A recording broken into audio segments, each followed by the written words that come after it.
ભાજપ સરકારથી ડરવાના નથી, ભલે અમને જેલ કરી છે પણ વધારે તાકાતથી અમે ભાજપ સામે લડવાના છે।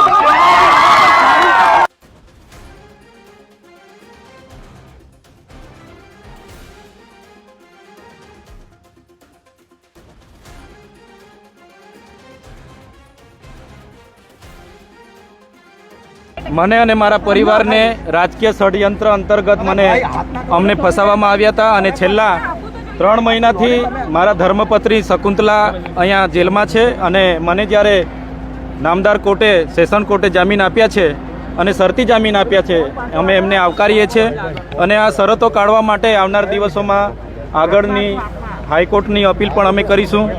સાથે સાથે ગુજરાતની પ્રજા માટે અમે બોલીએ છીએ, આદિવાસી સમાજ માટે અમે બોલીએ છીએ। નર્મદાના પૂર વખતે અમે બોલ્યા હતા, આ વિસ્તારોમાં નેશનલ હાઈવે હોય, જીઆઈડીસીઓમાં જે આદિવાસીઓની જમીનો જાય છે એના માટે અમે બોલીએ છીએ, યુવાનો માટે બોલીએ છીએ, શિક્ષિત બેરોજગારો માટે બોલીએ છીએ, જે આ ભાજપ સરકારને ગમતું નથી અને એના માટે આ ભાજપ સરકાર ખોટા ષડયંત્ર બનાવીને અમને ફસાવી રહેલા છે। જે જંગલ ફોરેસ્ટના અધિકારીઓએ મારા પર ફરિયાદ કરી છે એમને ખબર હોવી જોઈએ, આદિવાસી આદિ અનાદિકાળથી આ જંગલમાં વસનારો આદિવાસી છે। આ જળ જંગલ જમીન એ આદિવાસીઓની છે।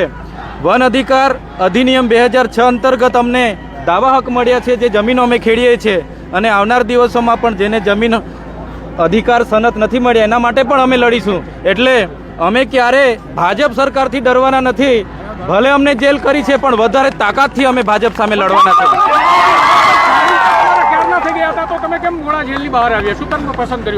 મારા ધર્મપત્ની છેલ્લા 90 દિવસથી જેલમાં છે।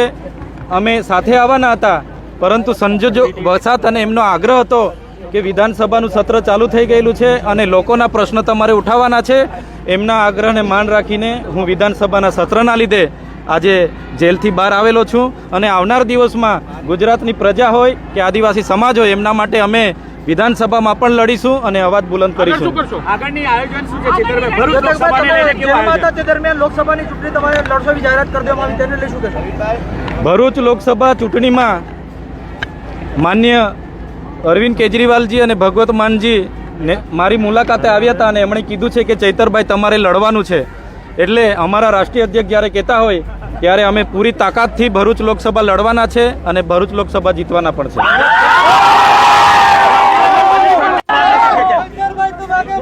કોંગ્રેસ સાથે ગઠબંધનની પણ વાત છે। નર્મદા જિલ્લામાં આવા ઉપર પ્રતિબંધ લગાવવામાં આવ્યો છે, શું કહેશો આગળની રણનીતિ તમારી?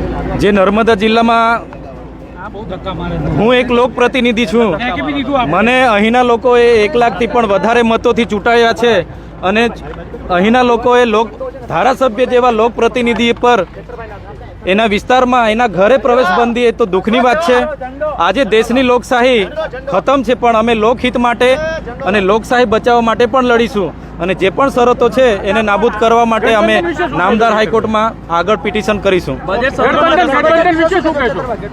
ગઠબંધન રાષ્ટ્રીય કક્ષાના નેતાઓ કરતા હોય છે, 28 જેટલા દળોનું ગઠબંધન છે। આવનાર દિવસોમાં અમે ગઠબંધનમાં રહીને લડીશું અને ભરૂચ લોકસભા હોય કે બીજી ગુજરાતની બીજી લોકસભા હોય, ગઠબંધન જે પણ નક્કી કરશે એ અમને માન્ય રહેશે ને એ રીતના અમે આગળ વધીશું। પટેલ ટ્વીટના માધ્યમથી કહે છે કે છોટુ વસાવા મને સહકાર આપવાના છે આદિવાસી।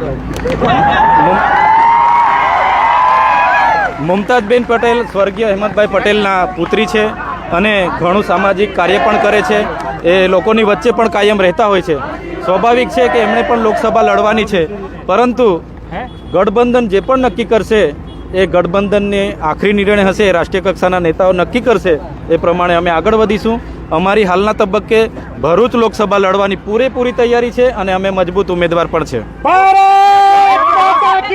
જેમાંથી 2 કોંગ્રેસના, 1 આમ આદમી પાર્ટીનું ને 1 અપક્ષનું છે અને એવું પણ કહેવાય રહ્યું છે કે ચૈતર વસાવા પણ જે દબાણ છે દબાણ સહન કરી શકશે।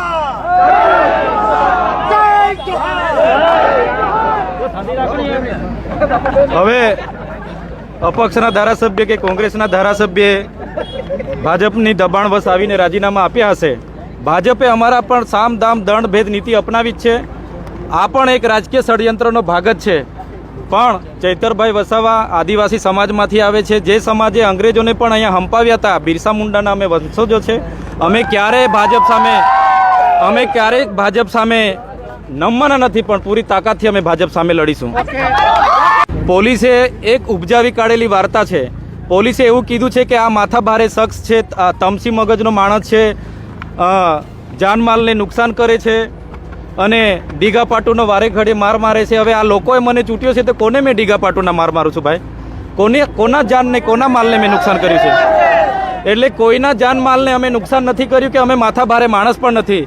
અમારે જો માથાભારે માણસ બનવું હોય તો આ વિસ્તારમાં જંગલ ખાતું તો શું પોલીસની બી તાકાત નથી કે પ્રવેશ કરી શકે? એટલે આ પોલીસે અને ભાજપના લોકોએ બનાવી કાઢેલી વાર્તા છે. આવનાર દિવસોમાં સત્યનો વિજય થવાનો છે. સત્ય હાલ પરેશાન થઈ શકે છે, પણ સત્ય પરાજિત નથી થવાનો, સત્યનો વિજય થશે. છેલ્લો સવાલ, ચૈતર વસાવાનું નવું સરનામું શું હશે? ચૈતરભાઈ વસાવાનું હાલનું સરનામું નર્મદા અને ભરૂચ જિલ્લામાંથી બહાર રહેવાનું સૂચવેલું છે. નામદાર કોર્ટનો અમે માન આપીએ છીએ, સન્માન આપીએ છીએ. હાલ હું ગાંધીનગર સેક્ટર 21 7મો બ્લોક 7મો રૂમ, ત્યાં મારું જે ક્વાર્ટર છે ત્યાં હાલના તબક્કે હું રોકાવાનો છું.